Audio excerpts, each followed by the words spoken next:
I want to ask you first about the timing of this. Why you think she called it now, and how significant is the timing? She wrestled with calling an election at all. And I think the timing of June is probably the best for her. She was thinking that she could extend her mandate till after 2022, and that would give her more time to negotiate Brexit. There's some cynicism here about why she actually did this and did it now. She'd been saying for weeks and weeks and weeks, there will not be an election. I am not going to do that. The dates are already set in the future for an election. I'm just not going to put the country through it. There was tremendous pressure inside the Conservative Party itself on her to call an election. All the MPs were looking at this as probably the most opportune time in decades for the Conservatives to win a huge majority for a lot of reasons. The Brexit vote for one thing, but the Labour Party is in such disarray that she was under this tremendous pressure to call a vote. I was going to say, nobody in her position calls an election unless they think they're going to win. And that's clearly where this is coming from. You talked about the opposition being in disarray. Describe what that opposition disarray looks like a bit. The leader of the Labour Party is not respected in the country, nor is he very much respected inside his own party. There have been attempts to throw him out as leader over the last few months. He's resisted. He has been able to gather and garner enough votes to hold on, but there's not a lot of patience inside the party for Jeremy Corbyn. They don't think he can win an election campaign. The polls across the country say that he cannot win an election campaign, that it's going to be just a disaster for the Labour Party. And the Lib Dems?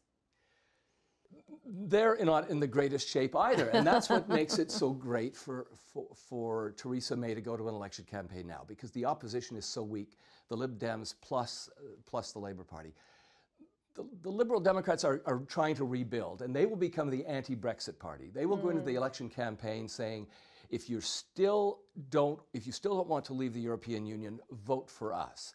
But they're so weak inside the House of Commons now, and if they can even triple or quadruple the number of seats they've got, that will be considered a victory. But it's still going to be a long way from what most people expect the Conservatives can do and the number of seats they're going to win in the campaign. Will this become a Brexit referendum, or will it become, a referendum on May's leadership, in a sense? No, I think it'll become a Brexit referendum. I think it's going to be on where she is going to take the country in the negotiations with the European Union. And this is where it gets quite fascinating, because she says she wants to go to the polls to have a better position when she negotiates with the European Union. She needs that strong majority behind her. At the same time, she's saying that she's not going to talk very much about Brexit strategy in the election campaign, because she's always said she doesn't want to give too much away to the Europeans. So you're going to have this fascinating setup where she is going to the country to have a stronger hand on leaving the European Union, but it's not going to be her main issue. She's going to talk about a lot of other things and say, look, you have to trust me. You have to trust me when we go to the European Union that I will get the best deal for you. And I'm not going to play my cards just yet, but have faith that I can do that with a big majority.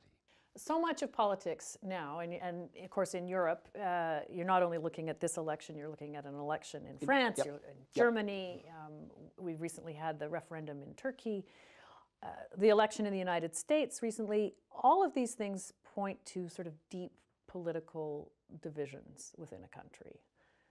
Do the political divisions in Britain, do you think, go beyond Brexit? Is there something else at play there when we look at this? I think the most important political issue in Britain for the last few decades has been Europe. It's been entirely about Europe. And it's now been raised to a different level, which is about Britain's independence from Europe, getting control of your country, and then the very important question of immigration, which has really, I think, divided the UK more than probably sort of any other issue. Country, city, the sense of, do we need and do we want to allow more migrants to come into the country, especially from Eastern Europe? They're flooding the schools, they say. They're flooding the hospitals. They're reducing our ability to have our own country, and we have to return to the old ways, the old days of of what Britain used to be. That's the argument that comes from the right wing. And it was so effective during the referendum campaign that it moved the whole country. Wasn't, it was a 52% win, but that was pretty significant. And I think what it did, it truly exemplified the divisions in the country, young and old, educated and not educated, city versus country, north versus south. And that's where Britain sits today, and it hasn't healed, and I'm not sure that the election campaign will heal those divisions either. Put Scotland into the picture for me now, because that also, speaks to what the United Kingdom may become. It may not be the United Kingdom. It's certainly, I think, the Scottish vote will be against the Conservatives. It will, as it was in the last election. It'll be probably overwhelmingly against. Will that be a statement that Scotland wants to go to, wants to become independent? Probably not. And in some ways, Theresa May has played this one very well by saying to the Scottish National Party, okay, I'm not going to agree to your referendum until after we conclude the negotiations with Brexit. And she's hoping that that will mend things enough that Scotland will, by that time, be tired of the European argument and will want to stay inside the UK. And I think that's what she's betting on. Is it going to be a vital part of the election campaign? It's going to come up a lot. And the Scots, I think, the Scottish National Party, are going to be, I think, her biggest opposition, probably much more so than the Labour Party inside the UK. As you look into diving into campaign coverage now,